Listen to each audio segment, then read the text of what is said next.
las historias. El día a día de nosotros los campesinos es levantarnos. Todos los miembros de la comunidad somos sobrevivientes de este conflicto. Soy una mujer de labor social. Las noticias. Con 6.600 millones de pesos. Así lo reafirmó Elizabeth Granada Ríos. Con todos ustedes este recuento de lo sucedido. Los personajes. Primero, de fortalecer institucionalmente la atención a las víctimas. Hemos avanzado en 730 indemnizaciones. Todo lo escuchas en V Radio. V Radio. Las voces de los protagonistas de la reparación integral.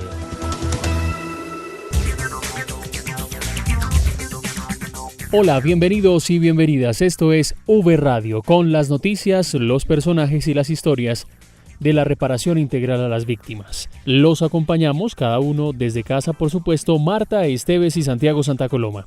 Hola, Marta. Hola, Santiago, un saludo para usted y para todos los oyentes, a quienes les agradecemos por estar conectados con nosotros. Hoy les traemos noticias muy importantes para las víctimas del conflicto, así que no se desconecten porque la información que viene es de gran interés. Comenzamos, esto es V Radio. En V Radio, la esencia de la información. Los avances en atención, asistencia y reparación integral a las víctimas.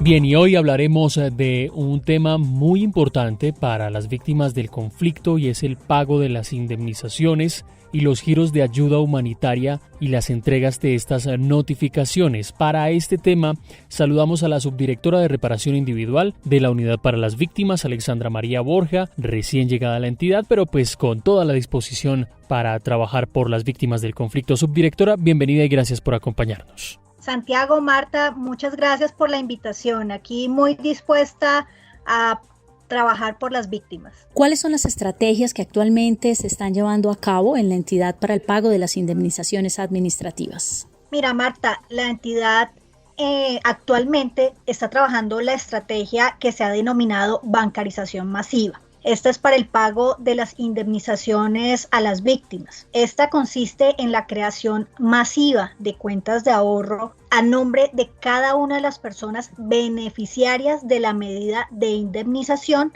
a través del convenio suscrito con el Banco Agrario. Subdirectora, las víctimas tienen muchas dudas sobre unos temas técnicos que maneja la Unidad para las Víctimas. ¿Qué diferencia hay entre carta cheque, entre notificación, acto administrativo y resolución? Porque pues las víctimas están confundiendo estos términos. Sí, claro, Santiago, y es entendible. Para nosotros es muy fácil porque es nuestro día a día, pero las diferencias son significativas. A ver, en cuanto a la carta de cheque, es esa carta de pago mediante la cual la Unidad para las Víctimas le informa al beneficiario de la medida, el hecho victimizante reconocido, el monto de su indemnización, la sucursal del Banco Agrario en la cual se encuentra disponible el recurso para su cobro y el término de vigencia de ese giro.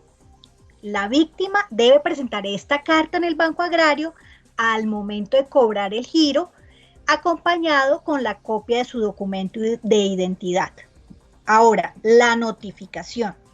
Esta es una comunicación directa que hace la Unidad para las Víctimas al interesado, a su apoderado o a su representante judicial, respecto de la decisión adoptada por la entidad relacionada con el reconocimiento de la medida de indemnización. El acta o carta de notificación debe ser firmada no solo por el funcionario que lleva a cabo esa diligencia de notificación, ¿no?, sino también por la víctima, quien está dando por notificada. Y a ella se entregará una copia de ese acto administrativo, anotando la fecha, la hora de la diligencia, los recursos que proceden. Estas bancarizaciones masivas van a ser con las víctimas que ya tienen un acto administrativo, ¿verdad? Yo quiero que quede claro algo. Estas cartas cheque es para que la persona vaya y cobre su giro, ¿cierto? La bancarización no va a necesitar esa carta cheque, porque la bancarización lo que está haciendo es facilitar precisamente a la víctima en este momento de pandemia, en este momento tan especial que está viviendo el país, para que no tengamos que hacer esas convocatorias masivas que antes hacíamos. Recuerden que a través de las direcciones territoriales nosotros convocábamos a las personas y hacíamos esa, como en este momento la situación nos limita estas actividades, entonces la bancarización no requiere cartacheque. En la bancarización a la víctima se le va a comunicar, ellos van a recibir una llamada para decirles acérquese al Banco Agrario más cercano a su domicilio, se le dirá la sucursal también, y allí legalizará su cuenta. ¿Con qué? Con su documento de identidad. Las víctimas deben pagar por abrir esa cuenta, por abrir la cuenta pues para todo este proceso, porque hay algunas dudas en torno al tema y hay muchas versiones. Nada, no tienen que pagar un solo peso, no tienen que aportar nada, ningún emolumento, no tienen que pagar ni por la tarjeta que le van a entregar, el plástico que le van a entregar de tarjeta débito, nada. La víctima lo único que debe es, una vez reciba esa llamada, una vez sepa a qué sucursal del Banco Agrario se debe dirigir, lleva su documento de identidad, no más, no le cuesta un peso. En eso sí quiero ser enfática, no les cuesta un peso. Santiago, importante lo que está diciendo la subdirectora, porque puede haber personas inescrupulosas haciéndose pasar por funcionarios, cobrando o haciendo esas llamadas. Yo quiero que les quede claro a las víctimas que las llamadas que hacemos para contactarlos no son de un teléfono celular normal. Nuestras líneas telefónicas son especiales, así que tengan la seguridad que desde un teléfono normal nosotros no hacemos llamadas. ¿Cómo pueden las víctimas saber que realmente los está llamando la unidad y no es una persona que quiere estafarlos? Claro que sí, es muy importante tu pregunta porque esto va ligado a lo que les decía. Es un trámite gratuito, creado con la finalidad de minimizar trámites administrativos, ¿cierto? ¿Articulados con quién? Con el Banco Agrario. El Banco Agrario no los llama. No, si alguien está diciendo, es que soy del Banco Agrario, acérquese. No, el Banco Agrario no los llama.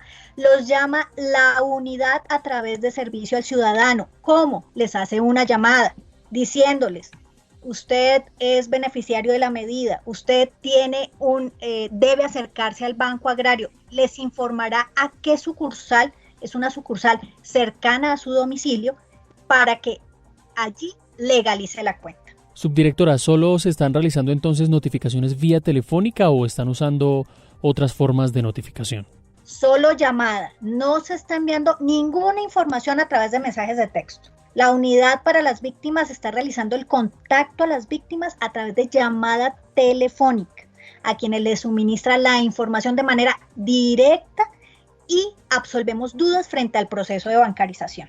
Reiterando la inquietud de Marta y a propósito del comentario, cualquier persona que esté escuchando esta entrevista al aire podrá entonces entender que habrán algunas preguntas de rigor que es única y exclusivamente la víctima tendrá esa información y que no habrá sospecha o espacio a que cualquier persona diga tal cual lo que la subdirectora está diciendo y la víctima caiga inocentemente en esa llamada. Imagino que habrá ciertos criterios, ciertas preguntas para que no haya ningún tipo de suplantación o no le pedirán ciertos datos que pongan en riesgo también la seguridad de la víctima. Así es, no nos interesa a nosotros pedir datos sensibles que pongan en riesgo a la víctima. No, nosotros nos aseguramos con esa llamada que la persona que recibe la llamada es el beneficiario. El servicio al ciudadano, ellos están capacitados, ellos tienen una información que pueden determinar que la persona a la que está recibiendo la llamada y que está recibiendo la información es la persona indicada. Pero nunca vamos a pedir datos sensibles que pongan en riesgo la seguridad de ninguna de las personas. Bueno, ¿y qué pasa con las personas que no estén interesadas en esta bancarización? ¿Cómo será el proceso con estas víctimas? Bueno, más allá de que no estén interesadas, nosotros queremos brindarles una tranquilidad y una seguridad dirigida también a su salud y que puedan resguardar su indemnización, los dineros provenientes de esta indemnización. Efectivamente, pues nosotros al momento de definir esta bancarización también tenemos que revisar qué personas no pudieron ser bancarizadas, como bien lo dices. Entonces, no dejamos de lado la estrategia a través de territorio y continuamos con la notificación de esas cartas cheque a cierta población que hemos definido, ya sea por solicitud o por circunstancias especiales. En esta jornada de bancarización, ¿cuántas personas se van a bancarizar? Es decir, ¿cuántas indemnizaciones vamos a entregar? Mira, queremos llegar a más de 50,000 víctimas con este proceso de bancarización. De eso se trata, por eso la llamamos bancarización masiva, para poder llegar al mayor número de víctimas posible. Subdirectora, hay otro tema que les preocupa a las víctimas y es el de que el tiempo de la notificación, digamos, lo que ellos dicen es que se pasa, se vence. Entonces creen que van a perder ese recurso que ya se les asignó por derecho. Cuéntenos qué pasa con esas notificaciones que la gente recibe y que por circunstancias ajenas también a veces a las personas no se pueden cobrar en los meses previstos. Claro, mira, aquí hay un tema. Todas las personas que actualmente tienen la carta de indemnización con vigencia 2020, indistintamente de la fecha del vencimiento indicada en la carta, podrá acercarse al Banco Agrario hasta el 31 de agosto para hacer efectivo el cobro. Todos los procesos bancarios de este año tuvieron una ampliación en el tiempo para hacer ese cobro efectivo. Ahora, si la víctima tuvo algún inconveniente, no se pudo acercar, no pudo hacer el cobro antes de la fecha, pueden tener la plena seguridad que estos dineros no se pierden. Esto ya es un reconocimiento. La indemnización es individual y el recurso ya le fue asignado. En este caso, ¿qué pasaría? Se genera una reprogramación y se vuelve a colocar el giro en el banco para que la persona pueda hacer ese trámite sin inconveniente alguno. Subdirectora Alexandra María Borja, ¿las víctimas tienen que hacer algún trámite adicional para que se realice la recolocación de estos giros que no fueron cobrados? No, la víctima no tiene que hacer nada. Esto es un trámite interno, esto es un trámite nuestro. Nosotros a fin de mes pues hacemos un trámite presupuestal, hacemos una verificación desde el punto de vista presupuestal. Ahí determinamos quiénes cobraron y quiénes no. No miramos circunstancias del por qué, simplemente que no cobraron, y de manera interna la unidad hace esa reprogramación y colocar nuevamente el giro. ¿Se vuelven a notificar en ese caso entonces? Claro que sí, nuevamente nosotros hacemos ese contacto, porque pues la víctima, efectivamente, como ustedes lo han dicho, no sabe cómo es el trámite, no sabe internamente qué sucede. Entonces nosotros volvemos a efectuar ese contacto. Subdirectora, estas son tan solo una de las cientos o decenas de preguntas que las víctimas pueden estar haciéndose en este momento. ¿Usted qué le puede recomendar a las víctimas cuando tienen tantas dudas, cómo poder resolverlas, a dónde comunicarse, a dónde llamar para poder responderlas? Mire, ellos lo que deben hacer es comunicarse con la unidad. No se comuniquen con el intermediario, con el amigo, no. Directamente con la unidad a través de los canales de atención telefónico o virtual. Allí estaremos prestos a resolverles todas las dudas que se les puedan presentar. Y como les digo, no busquen información en otras fuentes, porque seguramente no van a tener la orientación adecuada y veraz. Y reiterarles que el compromiso de la entidad a través de la Subdirección de Reparación Individual es cumplirle a las víctimas con el pago de su indemnización administrativa. Subdirectora de Reparación Individual de la Unidad para las Víctimas, Alexandra María Borja, gracias por contarle a las víctimas estos procesos tan importantes que pues los benefician especialmente en los pagos de indemnizaciones y ayudas humanitarias. Muchas gracias. No, a ustedes muchas gracias. Este espacio es muy importante para que las víctimas tengan en cuenta que las estamos llamando directamente de la unidad, que deben acercarse a legalizar sus cuentas, que esto no les cuesta un peso, que solo deben llevar su documento de identificación. Estamos cumpliéndole a las víctimas, estamos cumpliendo con nuestro deber y por favor que estos temas queden claros, y si tienen dudas, a los canales de atención. V Radio.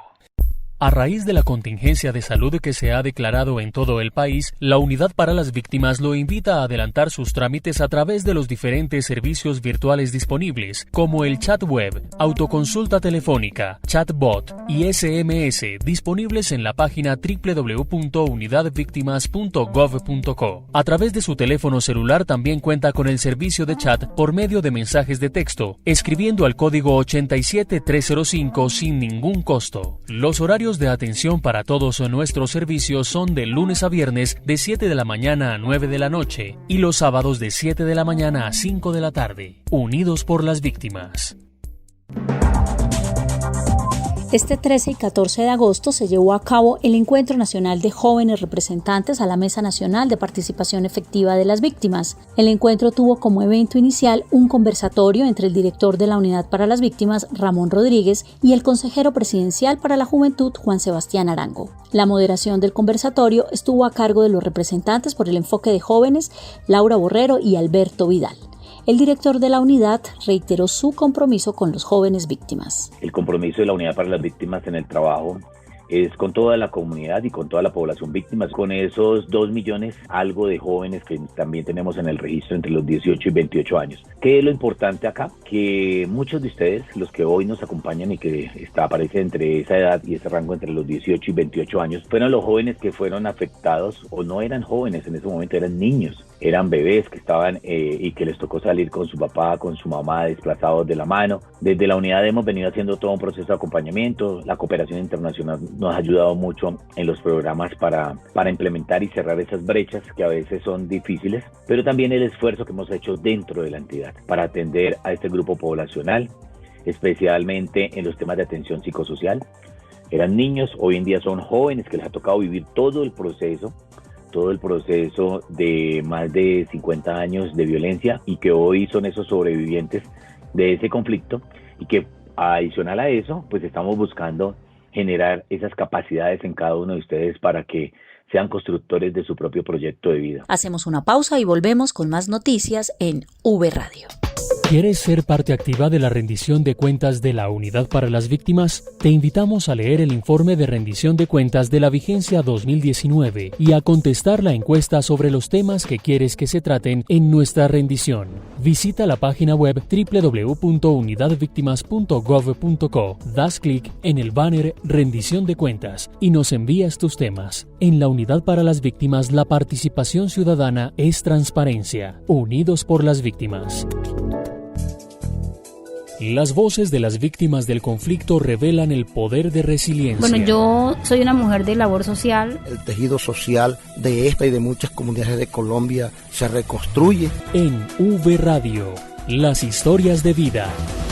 Julie Urquina nos trae una historia de vida de una joven víctima del conflicto desde el departamento de Santander.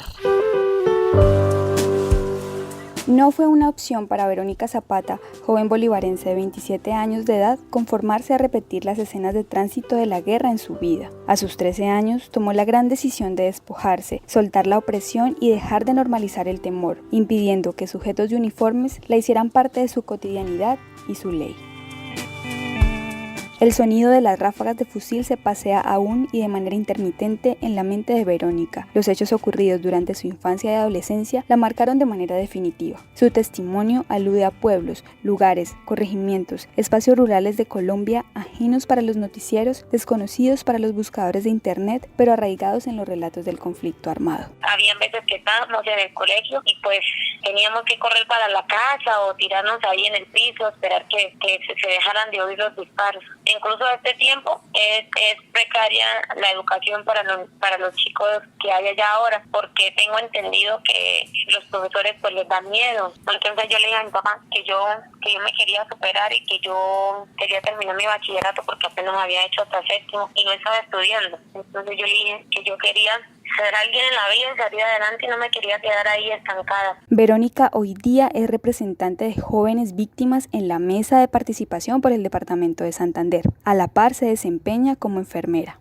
Opté por estudiar la carrera de enfermería, ¿por qué? Porque se trata de ayudar. a las personas, de brindarles una mejor calidad de vida, de tratar de apaciguarles un dolor. Entre sus ocupaciones también realiza asesorías de belleza y primordialmente ejecuta su rol como madre y esposa. Afirma que su familia ha sido el motor principal para remediar sus dolores y que su esposo la apoyaría aún si se le ocurriera convertirse en astronauta. Su mensaje para los jóvenes afectados por el conflicto es el siguiente. No, nosotros no estamos impedidos antes, tenemos la batuta para hacer las cosas que lo que mejor veamos para este proceso, porque esto es un proceso personal y colectivo. Bueno, así lo he tomado yo. Un proceso personal, ¿por qué? Porque es un proceso donde yo me he decidido a sanar ese dolor y esas heridas que me causaron el conflicto armado. ¿Y colectivo para qué? Para ayudar a esos chicos y chicas que todavía no han sido capaces de superar su tragedia o su dolor o su pérdida. La Unidad para las Víctimas se consolida en todo el territorio nacional y en V Radio les contamos lo que pasa en las regiones.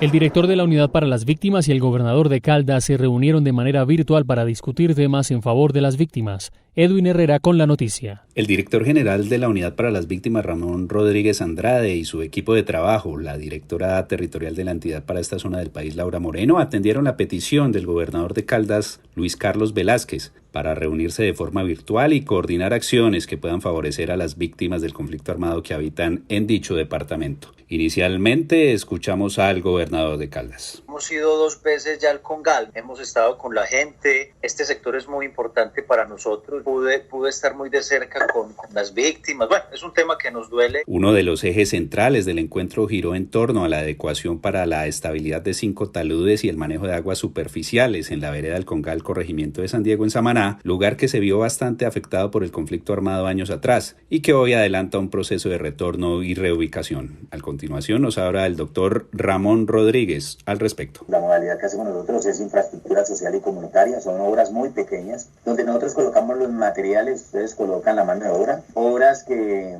buscan la mitigación en 3 programas específicos que nosotros tenemos, a mitigar temas de prevención o atención de una emergencia o de lugares donde se nos presentan emergencias o lugares en donde las víctimas se nos retornan y donde hay procesos de reparación colectiva. Lo del Congal ya ha sido focalizado. Nosotros pues hacemos la revisión técnica, que es el blindaje que hacemos nosotros frente a las solicitudes que nos hacen las administraciones municipales, y lo más importante es que ustedes nos ayuden por parte de ustedes la mano de obra tanto calificada como no calificada. Otros aspectos que se abordaron en el encuentro fueron los de la proyección o fortalecimiento de los puntos de atención a víctimas por parte de la unidad, formulación de proyectos que beneficien a la comunidad y materialización de obras enmarcadas en los 14 procesos de reparación colectiva con los que actualmente cuenta el territorio. Para V Radio desde el Eje Cafetero informó Edwin Herrera Bartolo. Víctimas en el departamento de Antioquia reciben la medida de indemnización. La noticia con Juan Carlos Monroy. En tiempos de pandemia, 619 víctimas del conflicto armado en Antioquia tienen un alivio al obtener en agosto sus indemnizaciones económicas. Para María Milady Otero, coordinadora de la Mesa de Participación de Víctimas de Bello, esta medida de su reparación llega en un momento oportuno a población priorizada por su vulnerabilidad. Queremos darle gracias a la Unidad de Víctimas por hacer presencia en nuestro municipio. Pues sabemos que son muchas víctimas, pero por lo menos vamos a entregar 280 indemnizaciones a una población muy importante, que son adultos mayores, personas discapacitadas y personas madres cabezas en población de situación de madres cabeza de hogar. El director de la Unidad para las Víctimas en Antioquia, Wilson Córdoba Mena, destacó la orientación a la inversión de estos dineros para impulsar proyectos de vida de quienes sufrieron por la violencia. Que no solamente le apunta a la recuperación del proyecto de vida y al cierre de la brecha del tejido social de las víctimas, sino que le apunta a la economía sólida del municipio, porque esto llega al tema del emprendimiento individual o colectivo, donde las familias víctimas tienen la oportunidad de apuntarle a su vuelta campesina, a su finquita, a su mejoramiento de negocio. De más de 1.230.000 indemnizaciones entregadas por la Unidad para las Víctimas en Colombia, en 9 años de gestión, casi 270.000 beneficiaron a víctimas en Antioquia. Desde Medellín, informando para V Radio, Juan Carlos Monroy Giraldo. En Córdoba, jóvenes entregan un mensaje al país para la Semana de la Juventud. Jessica Mora nos cuenta. Dentro del marco de la Semana de la Juventud, la Territorial Córdoba destaca el trabajo de los jóvenes víctimas del departamento. Dilianaya Pacheco, líder de la Mesa de Víctimas de Jóvenes del municipio de Lorica, es ejemplo de liderazgo. Por ello, envió un mensaje de superación a la población juvenil. Hoy quiero recordarte que ser joven es florecer, luchar, soñar, vivir momentos inigualables, escalar grandes montañas, derrumbar grandes problemas. Sé que en este momento no es nada fácil, pero tampoco imposible. Pronto saldremos de esto. Hoy quiero invitarte a que sigas luchando por tus sueños, a que sigas tocando muchas puertas y a pesar de que muchas se cierren, no tengas miedo. Quiero invitarte a que no dejes apagar esa llama que llevas dentro y que recuerdes que nosotros los jóvenes somos ejemplo de lucha, de liderazgo, de superación. Hemos vivido momentos difíciles, pero somos quienes creen en que la unión hace la fuerza y que juntos somos más. ¡Feliz Semana de la Juventud! Es importante entender que cada joven está equipado con un potencial, el cual debe desarrollar para marcar la diferencia y cambiar su entorno. Desde la Territorial Córdoba informó para todos ustedes Jessica Mora. V Radio. El pasado 5 de agosto, la Unidad para las Víctimas realizó el lanzamiento de Participás con Legalidad. Es una estrategia de capacitación que busca fortalecer los enfoques de derechos humanos, la resolución de conflictos y sana convivencia, todo esto pues dirigido a los líderes víctimas del conflicto de los 170 municipios con programas de desarrollo con enfoque territorial PEDET. Y de eso queremos contarles en este momento. Marta. Y para explicar quiénes pueden participar y cómo acceder al curso, tenemos a la directora de Gestión Interinstitucional de la Unidad para las Víctimas, Aurelena Acevedo. Bueno, se pueden inscribir todas las víctimas organizadas y no organizadas, miembros de mesa o no, en Colombia o en el exterior. Todos aquellos que quieran ampliar los conocimientos en los temas que hemos mencionado. Igual podrán inscribirse desde el 6 de agosto hasta el 30 de noviembre de este año. Entonces, las víctimas interesadas en inscribirse lo pueden hacer en el correo electrónico participaz.legalidad@unidadvictimas.gov.co. Repetimos, participaz.legalidad@unidadvictimas.gov.co. Escriben su nombre, cédula, correo electrónico y celular. Repetimos, deben enviar los siguientes datos: nombre, cédula, correo electrónico y celular. Y van a recibir la confirmación de la inscripción a Participás con Legalidad con la guía de ingreso y el link de acceso con la contraseña de usuario. Santiago, las personas que culminen todos los módulos recibirán su certificación y la duración del curso en total es de 8 horas y son los participantes quienes definen el horario en que quieren hacer los módulos. Pues bien, de esta manera llegamos al final de V Radio. Los acompañamos como siempre Marta Esteves y quien les habla Santiago Santa Coloma. Recuerden, en www.unidadvictimas.gov.co y en redes sociales, Facebook Unidad para las Víctimas, Twitter @Unidad Víctimas y en Instagram Unidad Víctimas pueden encontrar estas y otras historias. Hasta pronto. V Radio, las voces de los protagonistas de la reparación